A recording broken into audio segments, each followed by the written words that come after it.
बर्फबारी शुरू हो चुकी थी। जमीन पर नरम सफेद चादर बिछी हुई थी।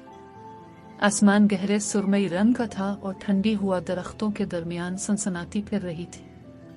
होमार, एक नन्हा सफेद खरगोश, अपनी गर्म बिल में सिमटा बैठा था, बाहर के यख बस्ता मौसम से बेखबर। अचानक इसके पर सुकून घर पर क़यामत टूट पड़े। एक शिकारी भारी जूते पहने और बंदूक थामे बर्फ में चलता हुआ आया। इसकी तेज नजरें होमार की बिल पर पड़ी और एक जोरदार ठोकर के साथ उसने बिल को मिसमार कर दिया। खौफजदा होमार तेजी से बाहर भागा। इसके नन्हे पंजे बर्फ पर हल्की सी छाप छोड़ते जा रहे थे। शिकारी ने पीछा करने की कोशिश की, मगर बर्फबारी ने जल्द ही होमार के निशान मिटा दिए। ठंडी रात में तन्हा, अब बेघर, होमार एक वसी बर्फानी मैदान में पहुंचा, जहां डांसर्स उसकी हड्डियों में सरायत कर रही थी। उसने एक खोखले दरख्त के तने में झांका, जहां कुछ गिलहरियां बैठी थीं। क्या मैं एक रात के लिए यहाँ रुक सकता हूँ? होमार ने आजिज़ी से पूछा, मगर गिलहरियों ने सर हिलाया। हमारे पास खुद के लिए ही जगह कम है। मायूस होकर होमार आगे बढ़ा। उसे एक छोटा सा गार मिला, जहां 2 बैजर गैंडे नुमा जानवर सो रहे थे। क्या मैं यहाँ रह सकता हूँ? उसने इल्तिजा की। बीजरों ने गुस्से से गिरा, ये हमारा घर है, चले जाओ। होमार ने एक उल्लू, एक लुमड़ी और यहाँ तक कि एक कांटेदार चूहे से भी पनाह मांगी, मगर सब ने इसे इनकार कर दिया। बर्फ उसके नरम फर पर जिम रही थी और उसके पंजे सुन होने लगे थे। आखिरकार थक हार कर वो एक घने झाड़ी के पास पहुंचा, जो बर्फ के वजन से ढक चुकी थी।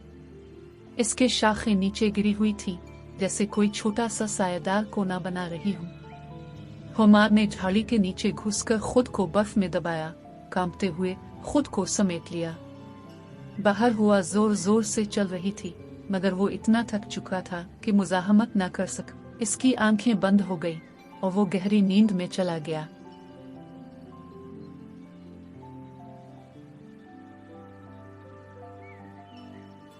वक्त गुजरता गया और होमार अपनी नई पनाहगाह में ढल गया। हर रात जब चांदनी बर्फ पर चमकती, वो खाने की तलाश में बाहर निकलता। वो झाड़ियों के नीचे दबे हुए मुंजमद स्ट्रॉबेरियां ढूंढता और मजे से खाता। इनकी मिठास ने इसे सर्दियों की मुश्किलात झेलने की ताकत दी। हर सुबह जब वो बाहर झांकता तो पूरी दुनिया बर्फ से ढकी होती, सूरज की सुनहरी रोशनी में चमक रही होती। कभी कभार बर्फ इतनी ज्यादा गिरती कि आसमान और जमीन का फर्क मिट जाता। कुछ रातें ऐसी होती जब सितारे खामोश मैदान पर झिलमिलाते, उनका अक्स करीब जिमी हुई झील में नजर आता।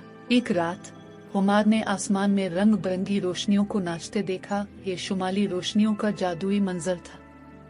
वो अपनी बर्फानी बिल से बाहर निकलकर हैरत से इस दिलकश नजारे को देखता रहा।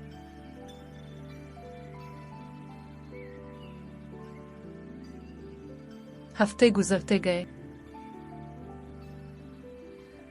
और फिर बर्फ पिघलने लगी। सब्ज कुंभें सफेद चादर से बाहर झांकने लगी और परिंदे दरख्तों में वापस आ गए।